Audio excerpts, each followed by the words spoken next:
কৃষ্ণ সকলকে। কেমন আছো সবাই? আশা করছি সবাই খুব ভালো আছো। আমিও ঈশ্বরের আশীর্বাদে তোমাদের ভালোবাসাতে অনেক ভালো আছি। তো অনেক দিন পর আবার একটা লং ভিডিও তোমাদের সাথে শেয়ার করছি। দিন বললে ভুল হবে, প্রায় অনেক মাস পর। কারণ আমি ডেলি ভিডিও পোস্ট করলেও লং ভিডিওটা কিন্তু খুবই কম পোস্ট করি। তো চলো আজকের ভিডিওতে আমি তোমাদের সাথে শেয়ার করতে চলেছি যে গোপুসোনা সারাদিন কিভাবে কাটায় এবং আমি গোপুসোনাকে কিভাবে সেবা দিই সারাদিন। খুব ছোট হবে ভিডিওটা। তো সকাল থেকে আমি একদম ভিডিওটা শুরু করছি। প্রথমত আমার নিজের স্নান টান আমি করে নিয়েছি, আর এখন আমি তুলব হচ্ছে গোপুসোনাকে। তো চলো একদম সকাল থেকে ভিডিওটা শুরু করছি। আর আজকের ভিডিওটা যদি ভালো লেগে থাকে অবশ্যই একটা লাইক আর সাবস্ক্রাইব করে দিও। আর এইভাবেই আমার যেভাবে পাশে আছো বাবানের এবং আমার, এইভাবেই তোমরা আমাদের পাশে থেকো। তো চলো বেশি কথা না বাড়িয়ে সরাসরি ভিডিওতে যাওয়া যাক। তো দেখো আমি কিন্তু গোপুসোনাদের কাছে চলে এসেছি, আর এখানে দেখো আমি কিন্তু পর্দা দিয়ে রাখি।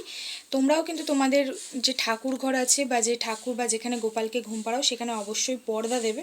তো আমিও দেখো এখানে পর্দা দিয়ে রেখেছি। তো চলো এখন পর্দাটা সরিয়ে দিয়ে গোপুসোনাদের তোলা যাক। তো আমি প্রথমত গোপুদের কাছে এসেই প্রথম যেটা করি সেটা হচ্ছে আগে হাততালি দিয়ে দিই, কারণ সমস্ত দেবতাদের এবং ওকে জাগানোর আগে সবার প্রথমে হাততালি দিয়ে কিন্তু সবাইকে জাগিয়ে নিই, তারপর আস্তে আস্তে পর্দাটাকে সরিয়ে দিই। তো এখন যেহেতু গরম প্রায় পড়ে গেছে, মানে গরমই পড়ে গেছে, তাই ওদের কিন্তু আমি একটা হালকা ঢাকা সবসময় গায়ে দিয়ে রাখি, ভারী ঢাকা এখন আর দিই না। তো দেখো গোপুসোনারা এখনো কিন্তু ঘুমাচ্ছে, আর আমি কিন্তু ওদের চাদরটা খুলে দিয়েছি। এবার আমি এক এক করে ওদের সবাইকে তুলে দেবো। চলো ওদেরকে তুলে দিই। তো তোলার আগে আমি ওদের গা হাত পা কিন্তু একটু ভালো করে টিপে দেওয়ার পর কিন্তু তারপর অনেকটা আদর দিয়ে কিন্তু ওদেরকে ঘুম থেকে তুলি। অনেকে আছো তাড়াহুড়োর মধ্যে গপুদেরকে তোলো এবং ঝটপট ঝটপট করে তুলে দাও, এটা কখনোই করবে না। কারণ ওরা যেহেতু অনেকটাই ছোট, তাই ওদেরকে কিন্তু আদর করে ভালোবেসে তুলবে। তো দেখো আমি কিন্তু তিনজনকেই তুলে দিয়েছি, আর তোলার পর একটু আদর করে নিলাম। আর এই যে জামাগুলো দেখছো না, আমি গরমের জন্য এই জামাগুলো ওদের জন্য তৈরি করেছি। এই জামাগুলো আমি শুধুমাত্র রাতেই ওদেরকে ঘুমানোর সময় পরাই, যাতে করে ওদের কিন্তু অনেকটা গরমটা কম করে।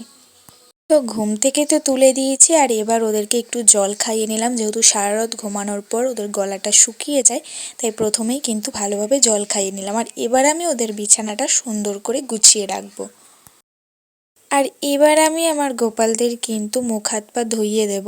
আমি এখানে মুখ মোছার জন্য কিন্তু ইউজ করছি হচ্ছে গোলাপ জল, যেটা আমি প্রতিদিনই করে থাকি। সুন্দর করে কিন্তু গোলাপ জল নিয়ে ওদের মুখ হাত পা আমি ভালো করে মুছিয়ে দিচ্ছি।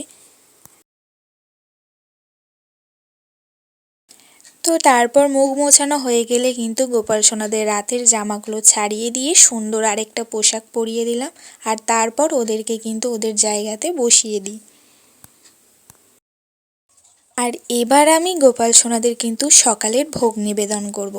আজকের সকালের ভোগে আমি দিয়েছিলাম হচ্ছে মিছরি। আমি ডেলি বেসিসে এটা দিই না, তবে যেদিন যেমন হয় সেদিন তেমন দিই। যেমন আজকের ভোগে আমি রেখেছি হচ্ছে মিছরি, আর তারপর সকালবেলা তুলে রাখা ফুল দিয়ে কিন্তু আমি ভালোভাবে ওদেরকে সাজিয়ে দিই। আর এই পুজোর ফুলগুলো জানো আমার মা সকালবেলা তুলেই রাখে আগে থেকে, তাই উঠে আমায় তুলতে হয় না, সেই ফুল থেকেই পুজো করি। তারপর ভোগ দেওয়ার পর আরতি করে কিন্তু আমি সকালের সেবাটা সম্পূর্ণ করি। এইভাবেই সকালের সেবা দিই। আর এরপর চলে আসি দুপুরবেলা। তবে দুপুরবেলা গোপালকে সেবা দেওয়ার আগে তোমাদের আজকের ওয়েদারটা দেখায়। সকাল থেকে তো টিপ টিপ করে বৃষ্টি পড়েই যাচ্ছে, আর ওয়েদারটাও অনেকটা খারাপ, যেটা তোমরা এখানে দেখতেই পাচ্ছ।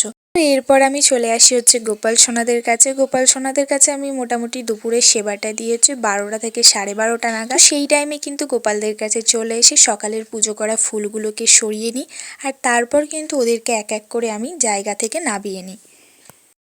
আর এরপর আমি ওদেরকে স্নান করাবো বলে যেই জামা কাপড়গুলো পরানো ছিল সেই পোশাকগুলোকে খুলে কিন্তু স্নানের জন্য রেডি করি। আর আমি কিন্তু এই গোটা গরমকালে ওদেরকে কিন্তু চন্দন লাগিয়েই স্নান করাই, এতে করে গোপাল সোনাদের গা অনেকটা ঠান্ডা থাকে। তো দেখো এরপর আমি কিন্তু সুন্দর করে জল দিয়ে ওদেরকে স্নান করিয়ে দিই তিনজনকেই ভালোভাবে। আর এরপর আমি সুন্দর করে ওদের গাটাকে মুছিয়ে দেবো। তো তারপর দেখো সুন্দর করে কিন্তু ওদেরকে মুছানোর পর আমি সুন্দর পোশাক তিনজনকেই পরিয়ে দিই। আর আমি আমার মনের মতো করে ওদের তিনজনকে সুন্দরভাবে সাজিয়ে ওদের জায়গাতে কিন্তু বসিয়ে দিয়েছি। আর এরপর আমি ওদেরকে ভোগ দেওয়ার জন্য ভোগ রেডি করব। আমি কিন্তু আজকে ওদেরকে ফল ভোগই দেব। তবে রোজ আমি ফল ভোগ দিই না, যেদিন যেমন হয় সেদিন তেমন দিই, তবে আজকে আমি ফল ভোগই দেব। দেখো আমার ফলগুলো সুন্দরভাবে কাটা হয়ে গেছে, আর এরপর কিন্তু আমি গোপাল সোনাদের সামনে সেটা নিবেদন করে দিলাম। সাথে দিয়ে দিলাম হচ্ছে জল। আজকের দুপুরের ভোগে কিন্তু আমি এইটুকুই রেখেছি গোপাল সোনাদের জন্য। আর এরপর আমি করে দেব হচ্ছে আরতি।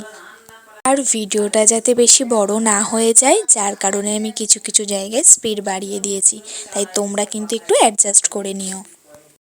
ওদিকে তো দুপুরের ভোগ গোপালকে দেওয়া হয়ে গেছে, আর এরপর গোপালের জামাগুলোকে ধুয়ে নিয়ে ছাদে চলে আসি, আর সেগুলোকে এবার সুন্দর করে রোদের মধ্যে পেতে মেলে দিই। আর এইভাবেই তো আমার আজকের দুপুরের গোপাল সোনার সেবা কিন্তু সম্পূর্ণ। আর আমি কিন্তু প্রত্যেকটা দিনই গোপাল সোনাদের জামা ধুয়ে দিই, তোমরাও কিন্তু এটাই করবে। আর এরপর চলে আসি সন্ধ্যাবেলা। সন্ধ্যাবেলা এসেই কিন্তু দেখো ওদেরকে ভোগ দেওয়ার পর ভোগ আরতি তো করে দিয়েছি, আর এবার আমি ওদের সুন্দর করে পোশাকটা পাল্টে দেবো। তো পোশাক তো বদলানো হয়ে গেছে, আর এবার আমি স্বয়ং দিয়ে দেবো। তো আজকের ভিডিওটা তো এতটাই ছিল। গোপুর একটা সারাদিন তোমাদের কেমন লাগলো অবশ্যই জানিও। আর ভিডিওটা ভালো লাগলে একটা লাইক আর সাবস্ক্রাইব করে আমাদের পাশে থেকো। দেখা হবে নতুন কোনো ভিডিওতে, ততক্ষণ সকলে ভালো থেকো, সুস্থ থেকো, আর সকলকে রাধে রাধে।